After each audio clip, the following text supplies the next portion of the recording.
Halo, habari.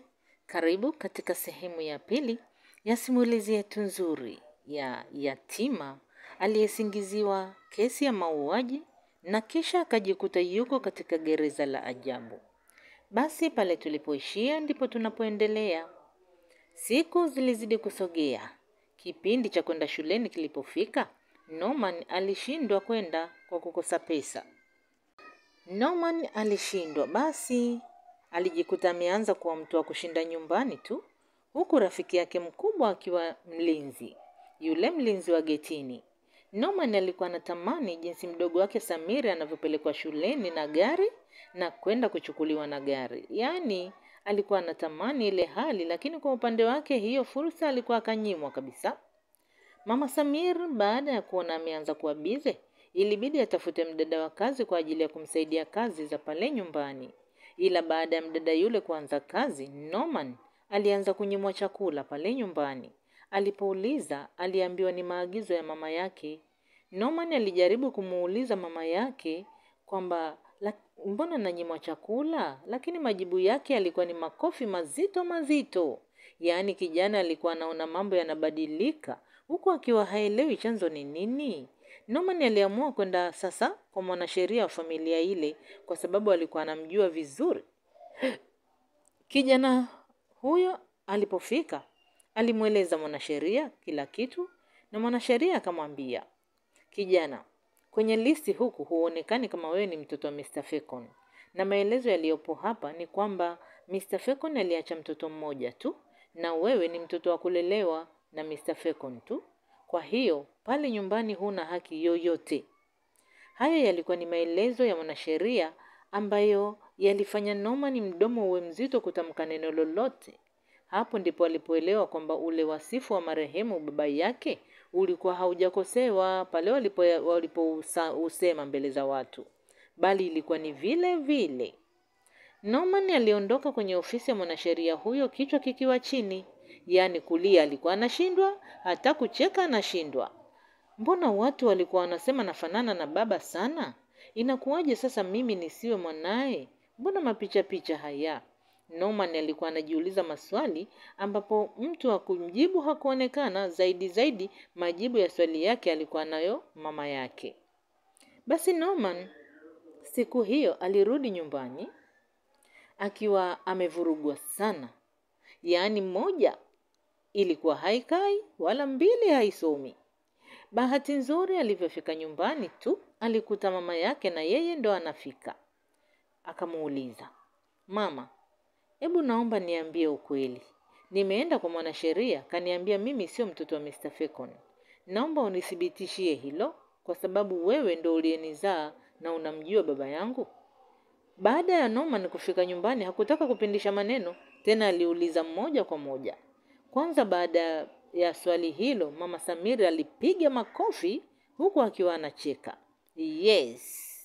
Kumbe Norman una akili Naona sasa ushakuwa mjanja, kama umeujua ukweli basi vizuri.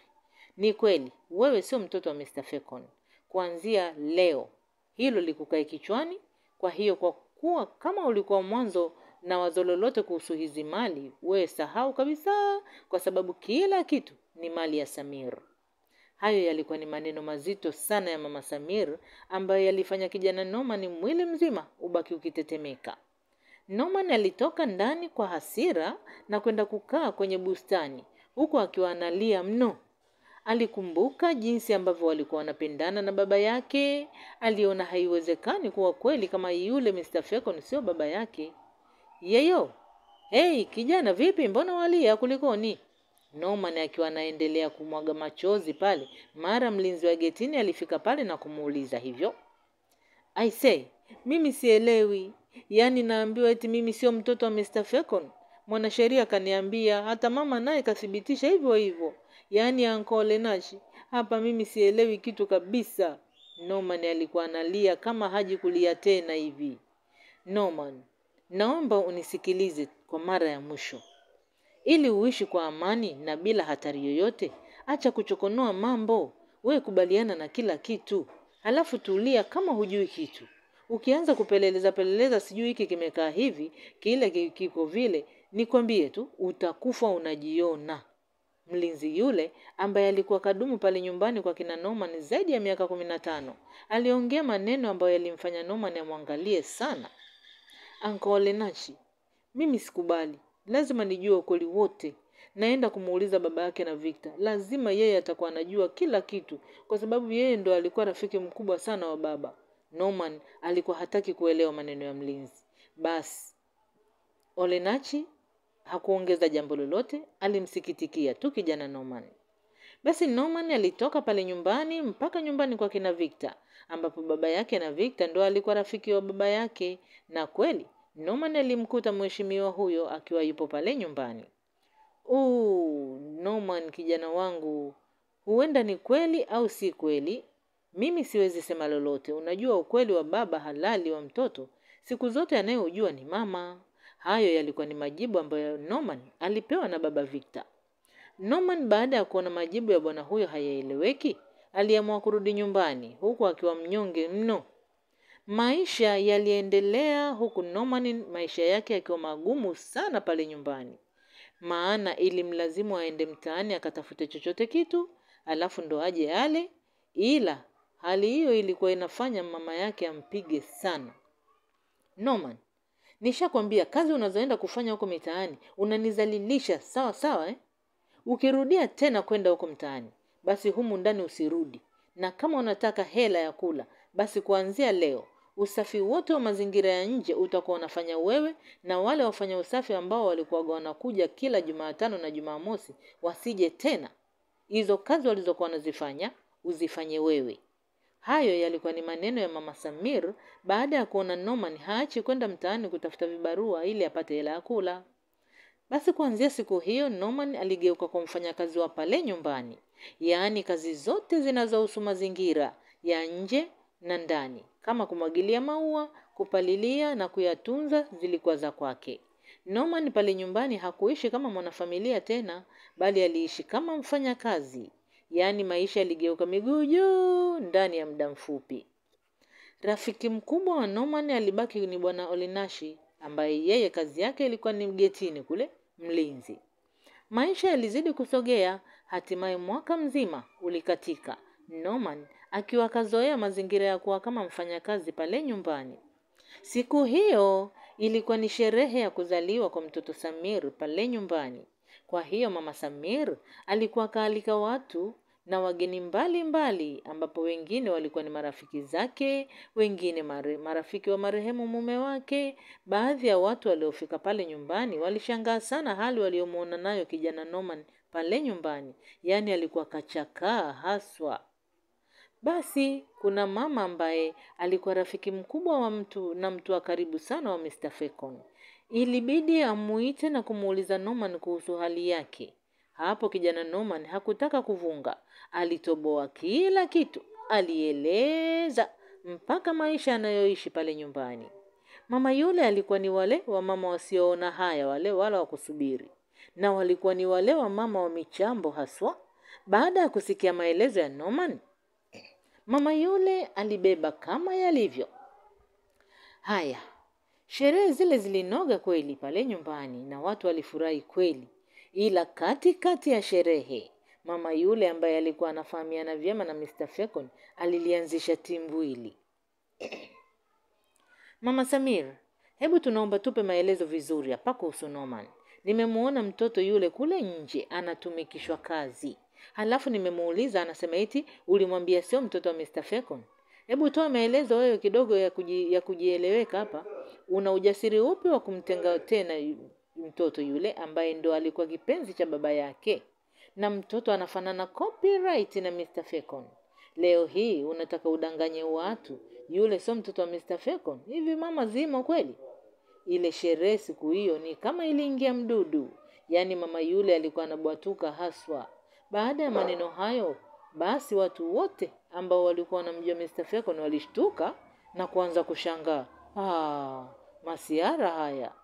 Wakati tunajua ile ndo chata kabisa ya Mr. Fekon iliyobaki. Wanawake hatuna aibu. Hivi unaanzaje kukataa mtoto kama yule kwamba sio Mr. Fekon? Basi maneno yalianza kuwatoka watu mle ndani. Muda huo mama yule ambaye alikuwa anaitwa Madam Helena alienda kumuita Norman pale nje na kisha akamshika mkono. Akatoka naye. Jamani, hebu oneni wenyewe. Hivi kwa mtu mzima yeyote anaweza akamwambia huyu sio mtoto wa Mr. Fecon kweli, unaweza kukubali? Mama wewe, ukikataa huyu sio mtoto wa Mr. Fecon, mimi nipo tayari hata mifupa ya rafiki yangu ikafukuliwe ili vipimo vije vifanyike hapa. Au kuna ajenda za siri unaficha? Madam yule alikuwa hataki masiara. Yaani maneno yalianza kuanza pale kumpatia nguvu kijana Norman. Hapana, labda jamani kutakuwa kuna kutoelewana kidogo. Mimi sijasema kwamba Norman sio mtoto wa Mr. Fecon, ni maneno tu ambayo kajitungia mwenyewe. Halafu kuhusu kazi, nimempatia tu adhabu baada ya kuona haniheshimu mimi kama mama yake. Baada ya mama Samiri kubanwa sana, watu wanaongea maneno huku na kule, basi yeye alijikuta anageuza maneno. Basi baadhi ya watu waliokuja pale walimuasa mama yule asijaribu tena dhambi kama ile. Na siku hiyo sherehe iliisha kinyonge mno. Kuanzia siku hiyo ni kama chuki za wazi kabisa sasa kwa kijana Norman zilianza, na vita mpya ilizaliwa kati ya Norman na mama yake. Kwanza Norman pale nyumbani alitimuliwa, akafukuzwa kabisa. Yaani hakutakiwa kuonekana tena. Kijana Norman alijikuta anaingia mtaani huku akiwa hajui anaenda kuanzia wapi. Zilipita siku kama 2 Norman akiwa analala kwenye makaravati huko majumba mabovu. Ila tayari Norman alihisi kuandamwa na watu. Siku hiyo ilikuwa jioni, anaona kama kuna watu wanamfuatilia. Norman alikuwa yuko njiani anatembea huku akiwa kajichokea zake mno, na njaa kubwa inamtia adabu huku akiwa haelewi hata anakoelekea. Akiwa hana hili wala lile huku anatembea kinyonge. Kuna pikipiki hivi ilitokea kwa nyuma. Norman aligongwa vibaya mno na ile pikipiki, tena kwa makusudi. Ile pikipiki baada ya kumgonga Norman ilipitiliza kwa mwendo wa kasi mno. Norman alidondoka chini pale pale huku damu nyingi zikiwa zinamvuja kichwani. Maana alikuwa kajibamiza vibaya mno chini kichwa chake. Basi baada ya dakika kama 5 wasamalia wema ndio walimuona Norman. Baada ya hapo ilibidi wamkimbize hospitali kwa ajili ya matibabu. Taarifa zile za kugongwa kwa Norman zilimfikia mama Samir baada ya kupigiwa simu na watu ambao walimtambua mtoto huyo. Siku hiyo ilipita.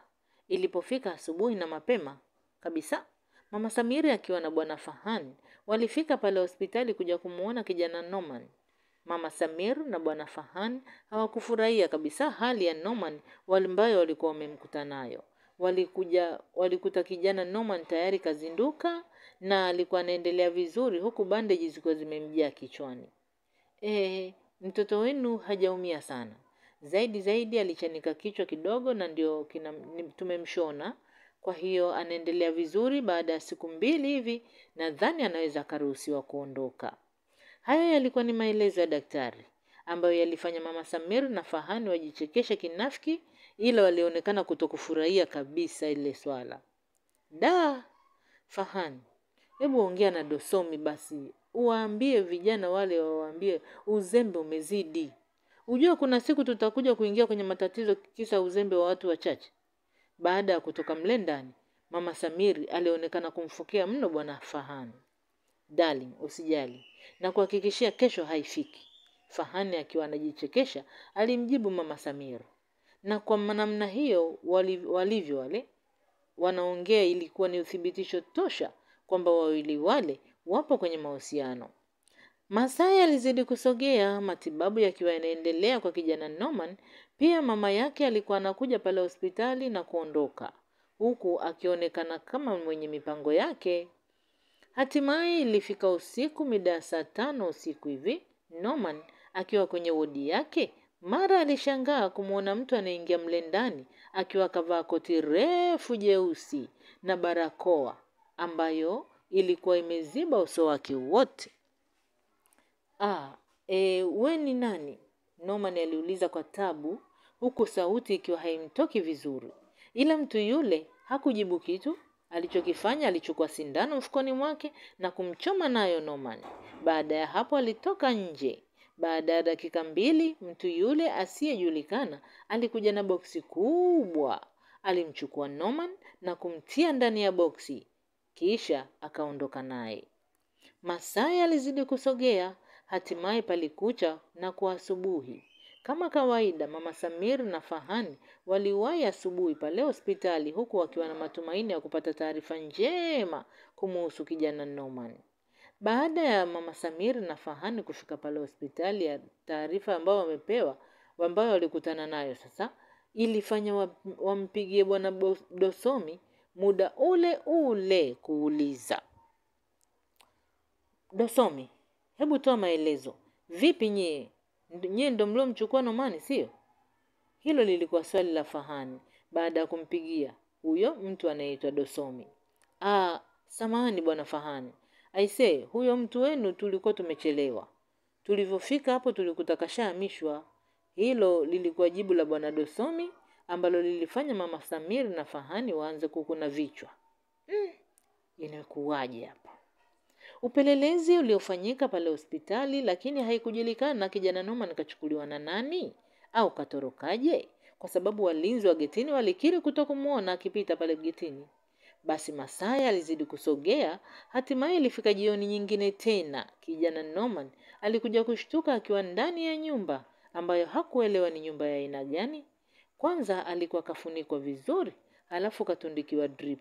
Norman alikuwa aamini kama yupo hospitali, lakini kutokana na mazingira ya pale nyumbani, pale chumbani, aligundua ile sio hospitali. "Jamani, kuna mtu? Msaada!" Norman ilibidi aanze kuita. Baada ya kuhisi anaweza akawa yuko kwenye hatari. Anze kupita dakika 2, alikuja kijana ambaye Norman alipomwangalia vizuri alimkumbuka. Alikuwa ni daktari ambaye alikuwa anafanya kazi katika hospitali ya rufaa. Na Norman alimkumbuka vizuri kutokana na kwamba yule mtu siku moja daktari huyo alimuuliza Norman maswali ambayo mpaka muda ule alikuwa hajayapata majibu yake. Basi yule daktari akajitambulisha, "Naitwa Dr. Devi. Hapa ni nyumbani kwangu, kwa hiyo upo sehemu salama, usiwe na wasiwasi." Yule dokta alijitambulisha. Sasa anko, kwa nini nipo hapa? Mbona sielewi?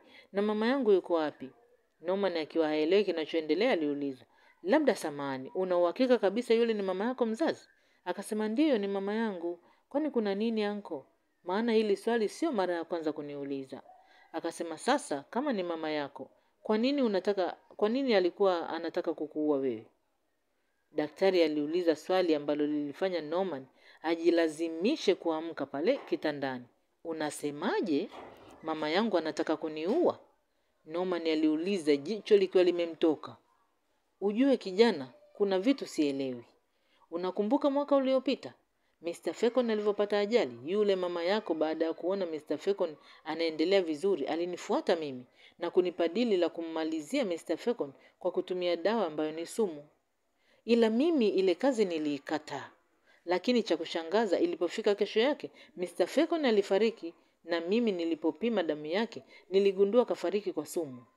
Nilijaribu kupeleleza ile issue kwa mkubwa wangu na nikaipeleka kwa mkubwa wangu wa kazi pale hospitali. Nilipewa onyo na niliambiwa ibaki siri yangu milele.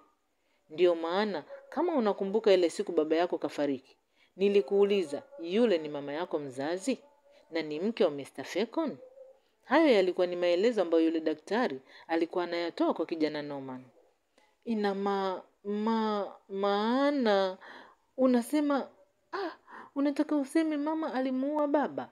Anataka kuniua na mimi?" Norman mwili mzima ukiona mtetemeka aliuliza. "Huo ndo ukweli wenyewe. Nasema hivyo kwa sababu jioni ya jana pale hospitali dalili nilizoziona ni pilika za mama yako.